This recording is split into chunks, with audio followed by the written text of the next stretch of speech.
कचरों का ढेर नहीं देखने को मिलता था। अब इन बच्चों का जमाना देखो, इतना कचरा है। आजकल के बच्चों की तबीयत देखो सब खराब होती रहती है। और हमारा जमाना देखो, हमारे जमाने में कहाँ बुखार खांसी जुकाम ऐसा कोई बीमारी जल्दी दिखता भी नहीं था। अब देखो मिनट में बच्चे बीमार पड़ते रहते हैं। क्यों? क्योंकि इतने सारे कचरों का ढेर बढ़ गया। और हमारे टाइम में कोई भी कचरों का ढेर नहीं हुआ करता था। अरे बहुत खराब। ये केले का छिलका वो किसने खिलाए? वो उन्हें खिलाए लाला जी ने। अरे मैं क्यों केले के छिलके खिलाऊंगा? अरे मेरे को तो पहले से डायबिटीज है। अरे बताओ, चीनी वाले शुगर वाले आदमी केला थोड़ी खाएगा। अरे एक बात बताओ। अरे हाँ, मुझे याद आया कि ये केले के छिलके किसने खिलाया? अरे लाला जी ने केला खाया, केला खा के मुंह पिचकाया और मुंह पिचका के कदम बढ़ाया, कदम के नीचे छिलका आया और लाला जी गिरे। तो भला मैं कैसे केला खा सकता हूँ? देखो चाची, आज समस्या ये है कि हम लोग केला खा के केले के छिलका होता है, कोई भी रेपर तो एक ही डब्बे में डाल देते हैं।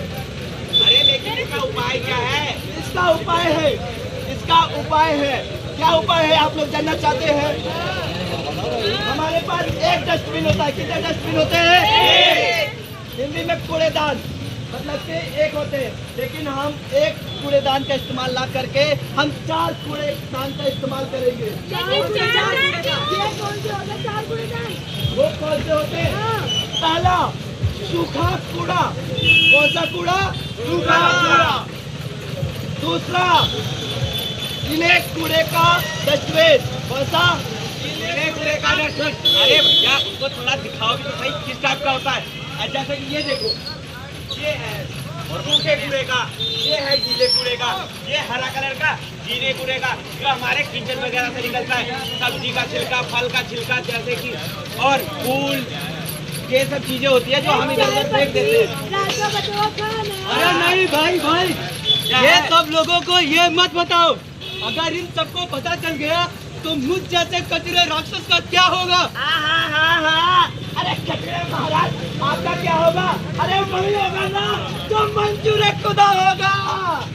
ये लोग आपकी बातें नहीं सुनेंगे क्योंकि ये लोग मेरे शिकार हैं।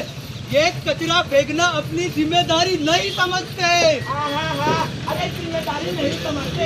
पहले के जमाना था तो एक डस्टबिन हो गया, इसलिए तो तुम जैसे पैदा हो गया कचरे। अरे जाए कैसे? बता के जाएंगे 4 डस्टबिन के बारे में, ताकि तुम जैसे राक्षस पैदा ही ना हो।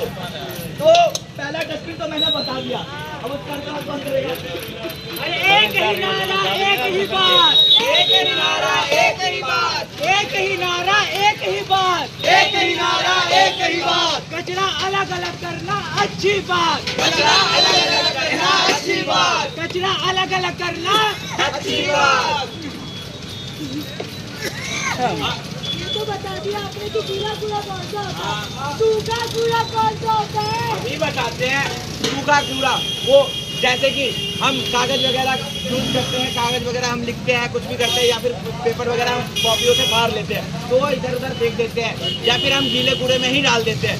और प्लास्टिक की बोतलें हो गई, गत्ते हो गए, जो कि हम लोग इधर उधर डाल देते हैं या फिर गीले कूड़े में डाल देते हैं। लेकिन सूखे कूड़े में डालेंगे जो कि हमारा ब्लू वाला है, ब्लू वाला कूड़े का डब्बा है। इस सूखे कूड़े के डब्बे में डालने से हमारा ये फायदा है, जो चीजें बर्बाद हो रही हैं उनका हम फिर से उपयोग कर सकते हैं।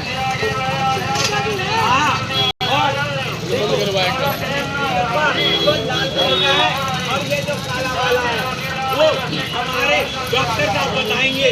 अरे हर चीज आप बताओगे तो मुझे भी तो कुछ बताने दो। अभी तो बोला है कि डॉक्टर साहब बताएंगे। इसका मीटर कैसे मैटर तो मैं आपको बताता हूँ कि हमारे घर में सबसे खतरनाक कूड़े कौन से होते हैं, जैसे कि पुरानी बैटरी, बल्ब, ट्यूबलाइट, पेंट के खाली डब्बे, एक्सपायर दवाइयाँ जिसे हमें फेंकना चाहिए बढ़िया भाई काले डब्बे में। और दूसरा, अरे ये तो बताओ काले डब्बे में फेंकेंगे, लेकिन अगर ना फेंक के घर में रखेंगे तो उससे क्या होगा? अगर हम उसे घर में रखेंगे तो मिट्टी, पानी, हवा और साथ ही साथ हमारा स्वास्थ्य भी खराब हो सकता है। अरे इतना पृथ्वी है, हम तो आपसे काले डब्बे में ही डालेंगे इसको। इसे काले डब्बे में डालना बहुत जरूरी है। अरे आपने यही बता दिया, पर लाल डब्बे का क्या काम है? तो लाल डब्बे के बारे में भी सुन लो, जो कि हम डायपर, और जैसे कि डायपर हो गया, सैनिटरी पैड्स हो गए, सैनिटरी पैड्स हो गए, टॉफियां हो गई, ये सब चीजें जो है हम इस लाल डब्बे में डालेंगे, जिससे कि हम भी सुरक्षित रहेंगे और हमारे सफाई कर्मचारी भी सुरक्षित रहेंगे। और इससे बीमारियां होने से भी बचेंगे। बीमारियां होने से भी बचेंगे। जैसे कि हैजा, चिकनगुनिया, डेंगू, टीबी, ऐसी बीमारियां होने से हम बिल्कुल बच सकेंगे। तो ऐसी बात में क्या कहते हैं, होने लगा फिर से कचरा, ये भैया दादरी में, होने लगा फिर से कचरा, ओ भैया दादरी में, होने लगा फिर से कचरा, ए भैया दादरी में, होने लगा फिर से कचरा, ओ भैया दादरी में।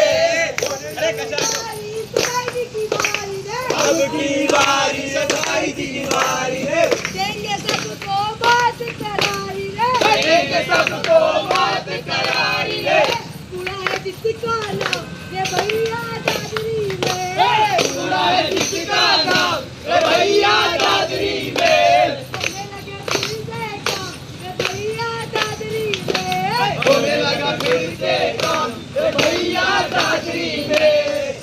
हाँ तो भैया, आप लोगों के बीच आकर हमें बहुत बहुत अच्छा लगा।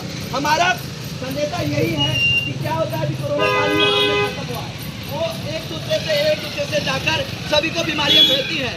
ऐसी बीमारियां और ऐसे राक्षस ना आए, इसके हमें पहले से ही तैयार करना पड़ेगा। भले सरकार ने एमसीडी वालों को भेज दिया है गली मोहल्ले की सफाई के लिए, लेकिन अपने घर की सफाई, अपने शरीर की सफाई हम लोग खुद करते हैं। अगर हमारे आसपास अगर डस्टबिन नहीं है तो उसे हम, कॉफी की पन्नी हो, बिस्किट की रैपर्स हो या इत्यादि कुछ भी हो, तो हमें उसे अलग से स्टोर करना चाहिए। जहाँ भी डस्टबिन दिखे, कूड़ेदान दिखे, उसको उसमें डाल देना चाहिए, जिससे कि हमें बीमारियां